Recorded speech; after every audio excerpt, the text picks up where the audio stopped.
হরে কৃষ্ণ, রাধে রাধে। একাদশী তিথিতে কি খাওয়া যাবে এই নিয়ে অনেক ভক্তই অনেক সমস্যার মধ্যে পড়েন। রবি শস্য একাদশীর দিন খাওয়া যায় না, এটা তো আমরা একাদশীর ভক্তরা জানি, কিন্তু কি খাওয়া যাবে তা নিয়ে কিন্তু আমরা খুবই সমস্যার মধ্যে থাকি। আজকে এই ভিডিওতে কি কি খাওয়া যাবে, শাস্ত্রে কি কি খাওয়ার উল্লেখ করা আছে এই নিয়েই বলবো।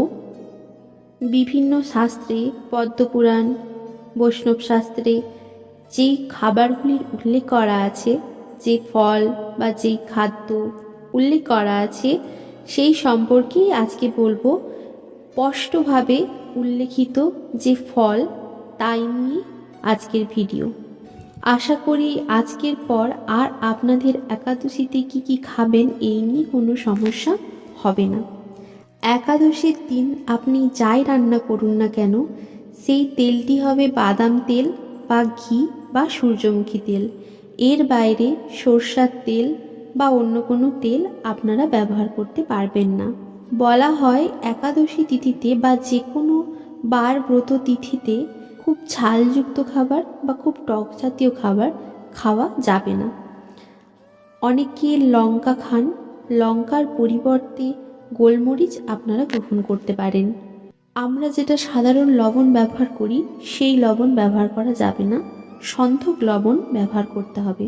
ফলের রস, নারকেলের জল, লস্যি, দুধ, গঙ্গা জল, আপনারা সব ধরনের জলই এখানে ব্যবহার করতে পারবেন, জল নিয়ে কোনো সমস্যা নেই।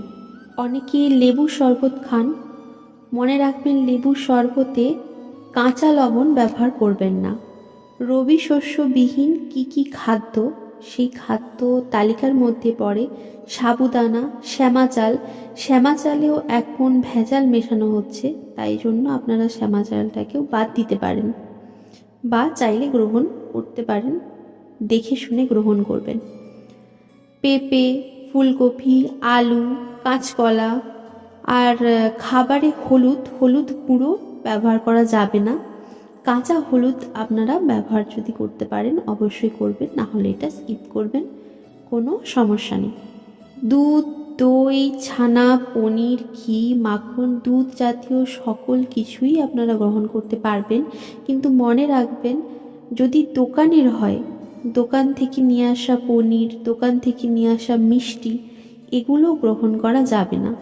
কারণ না, দোকানে অনেক সময় কি করে ভেজাল মেশানো থাকে, ভেজাল বলতে পুরো চাল মিশিয়ে দেয়।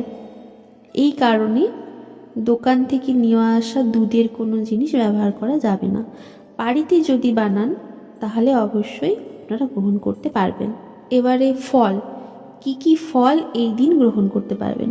আপনারা সব রকম ফলই গ্রহণ করতে পারবেন, ফলে কোনো বাধা নেই। তবে মনে রাখবেন অনেকে কাঁচা ছোলাকে ফল হিসেবে খেয়ে নেয়, কাঁচা ছোলা খাওয়া যাবে না। বাকি আপনারা গ্রহণ করতে পারেন সমস্ত কিছুই, কলা, আপেল, পেয়ারা, নারকেল, কাঁঠাল, আম, লিচু, কমলা, বেদানা, আনারস, সমস্ত কিছুই।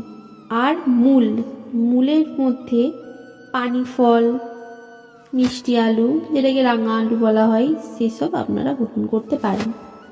আশা করি আর আপনাদের বুঝতে কোনো অসুবিধা হবে না যে কি ফল বা কি ভোগ আপনারা ভগবানকে অর্পণ করে নিজেরা পাবেন বা নিজেরা গ্রহণ করবেন একাদশী তিথি করার জন্য।